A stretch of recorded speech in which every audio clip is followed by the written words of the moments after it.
Hey YouTubers, Redneck Brian here.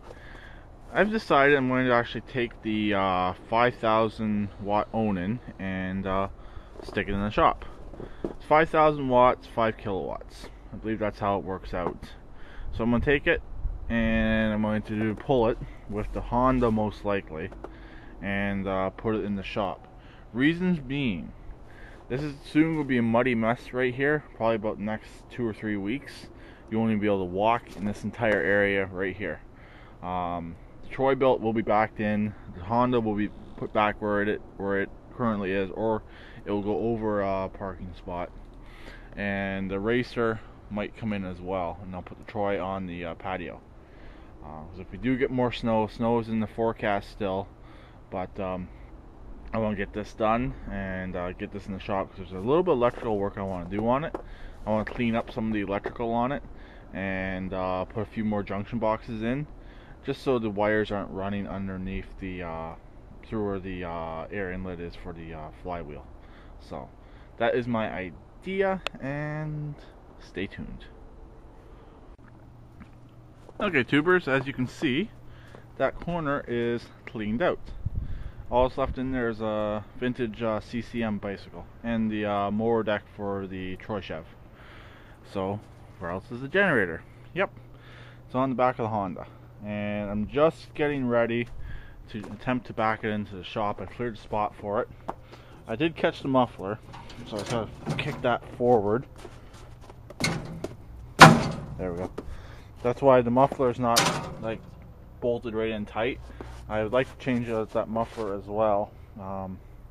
It's just a pain in the butt. It cuts down on my ground clearance, and it's tough because it sticks out past the tire. It sticks out past the tire about 3 inches or so, 3 or 4 inches. So I'd like to change that eventually. But I measured it. The trailer is a little bit over 4 feet wide, so I had to move that gas can right there and turn the recycled oil can sideways, and now it should fit in there. It's going to stick out to right about here, I'm guessing. So I'll have about 3 almost 4 feet of walking space right here, which won't be too bad because this will be easy to pull out if I need to pull it out. So I just want to get it out of the elements and get it where it's going to be dry. So if you remember from the previous video on this generator, when I cold started it, they recommend starting these up every month, just to keep the moisture out of the condensers and out of the windings. So this thing will be getting a cold start. I don't know if it's going to be today or this coming weekend. I got some work I got to get done in the house on the weekend, so I don't know if I'll be able to get to that. So I'm just going to show you or tell you a little bit more of my ideas I'm going to do on this. I'm going to put a junction box in right here, another one out here, or I'll just use the back of the breaker box to bring the wires in through there.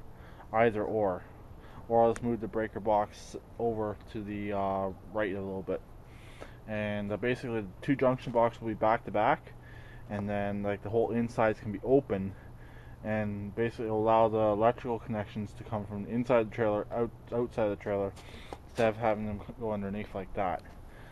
It's just a little bit better, and I think a little bit safer idea. Then the wires don't get caught up on anything. Now, I'd like to keep the lights where they are. They're in a pretty good spot. And then I'm going to try and find some wire wrap. I know I can get it. I just gotta find the right size to wrap these wires, and I'll put all these wires in a wrap, and that will also protect them more, and I'll drill holes and I will zip tie it to the trailer. And the trailer is going to be getting painted, but it's not getting like a full paint. It's just going to get I'll cover up the generator and I'll just repaint it red in areas where it got scraped off from putting the generator in here. So the trailer was in really good shape, but it got, like I said, this got scratched up from if you remember, I had it tipped upside down right in this area right here on my walkway when I was cutting the holes for the air intake, the exhaust, and the oil drain. I think that's the only holes I have. Yeah, there's the oil drain right there, and the air intake and exhaust go out through the same hole. So I've cut 2 holes in this trailer, and then I drilled the 4 mounting bolt holes for the generator itself. So not bad. But I like this trailer. It worked out really good, and the lights I should still work on here, but this Honda does not have the harness for the lights. It's on the racer right now. But that's pretty much it, so I will show you once it's in there. Okay, it's in, as you can see, and it's sitting on its jack stands. Its tongue is sticking out a little bit more than I thought it would. No big deal. I wish this tongue was removable, actually. I could actually make it removable by cutting it off, getting another piece of square pipe, sticking it inside. Even round pipe would work. And have it welded into one end, and basically have it welded into this end right here, and slip it over, and just have a couple pins or bolts that it bolts on with. But if I do that, it actually makes it weaker, so I don't really care. Sticks out a bit of a shin hitter, as you can see. My shin hits it, so I have to remember it's there. But I'm happy it's in here. It's gonna be drier now. I can still put my ladder right here to get upstairs, which does need to be cleaned. I do admit it does need to be desperately cleaned. But other than that, it's pretty good. So I got enough room to work around it because I don't have to do too much on this side. All I really got to do on this side is bundle up these wires. All the other work is done on this side, which is open. I can get a chair in there so I can sit down and do the work on that side. And I can run my heat, which is nice. And I still got a fair amount of decent room right here. So to work on a push mower, I could still get a push mower in here without too many problems and work on it. So, but main thing was to get this in here and to get it completely dry, in a completely dried space. So that was the main goal, and it's accomplished. So like I said before, I may do a cold start on this. Don't know when. So you gotta get the PCV valve fixed on this. So you can see it doesn't really line up with the air intake. So I got to get a little bit longer piece of hose for this, or put something more flexible on here. So that's not, I don't think that's original. It's a little bit different to what's on the other one as well.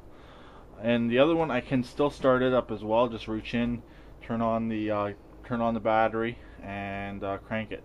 I had it running on a really cold day on last Saturday when nothing wanted to start. That actually started. It started up perfectly fine. I wish I had it on video. It started up so good. So that battery's holding the charge nice and good. I can actually stick the battery back in this. I'm actually thinking about doing is cutting out this corner of the trailer, making a metal box on the inside to protect it, and sticking the battery right in there, and just have a strap around it. So basically, and then use a side post battery, and then basically each post will stick out. So if it needs a boost, you can boost it, or you can have it running. You can boost something else relatively easy. That might be later down the road. I'd have to get some sheet metal and some angle to do it, but it might be a good idea to do. It also will help to protect the battery quite a bit. Just have to make it big enough that pretty much any side post battery will fit in there. So, and this one, like you know, it will start on just one battery. They both will now. This one probably does need a carb job. I probably will do that eventually, maybe in the spring. Maybe since it's in here now, I might do it now. Everything just needs to be cleaned up in here. That's pretty much it. So I'll talk to everyone later. As you can hear, the kids are coming up behind my house now. And I will talk to everyone later. Please keep it redneck like always, and please subscribe and comment.